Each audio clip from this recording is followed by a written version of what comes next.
Topping off our morning rush, a 10-year-old at the center of a recent Amber Alert is safe this morning and back with his father. His mom is in trouble. A judge granted the alert for 10-year-old Nikolai Kuznetsov after his mother, Jacqueline Heyman, kept the boy from his father for nearly 2 weeks. Heyman's car showed up on law enforcement plate readers near Amarillo, Texas yesterday. This morning, some Albuquerque city councilors are questioning the way that city government positions are filled.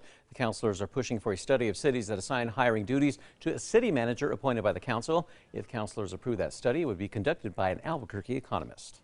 As the holidays are upon us, New Mexico's hospitals are bracing for COVID case numbers to climb. Presbyterian and UNM hospitals say they're in crisis standards of care and are still operating well above capacity, with patients doubling up in ICU rooms. Projections show within 2 weeks, COVID hospitalizations will likely jump as high as 700 people. Erica. Here's a look at the school day forecast. Temps this morning are in the low 30s. A really cold start to the day again. Will be a little warmer tomorrow, still topping out in the upper 50s, though, making for a cool afternoon.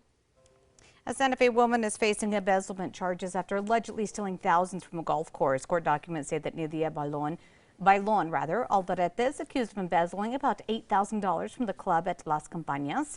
The money was meant for workers. Jurors in the Kyle Rittenhouse murder trial will begin their 4th day of deliberations today. Yesterday, a person was questioned and ticketed after being caught following the bus used to bring jurors to and from the courthouse on Wednesday evening. That person said that they were a producer with MSNBC. The judge now says that the network's staff will not be allowed in the courthouse.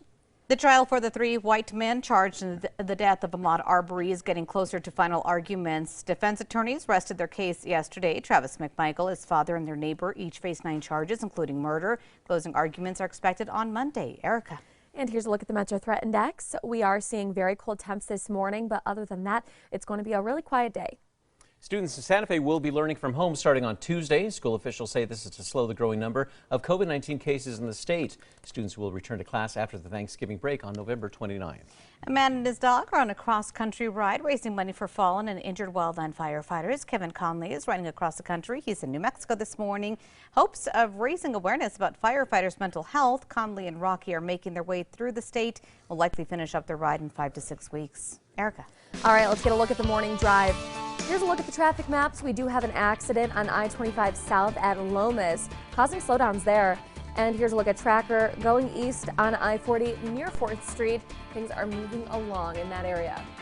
A 7-year-old in Florida is being hailed a hero after he called 911 to save his mom from a seizure. Aiden James found his mom shaking on the ground in their house. That's when he jumped into action and called 911. While they waited for help to arrive, he comforted his little sister during these intense moments. A big hero right there. Yeah, good.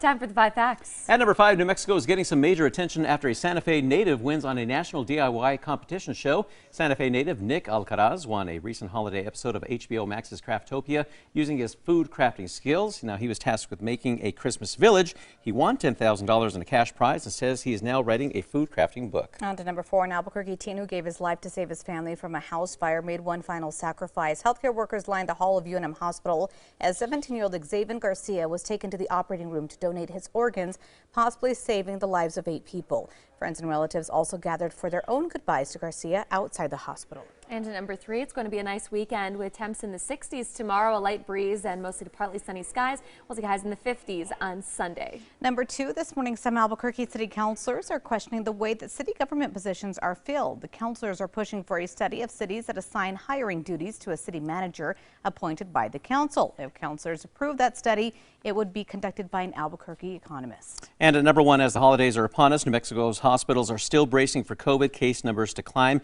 Presbyterian and UNM hospitals say they are in crisis standards of care right now, still operating well above the capacity with patients doubling in ICU rooms.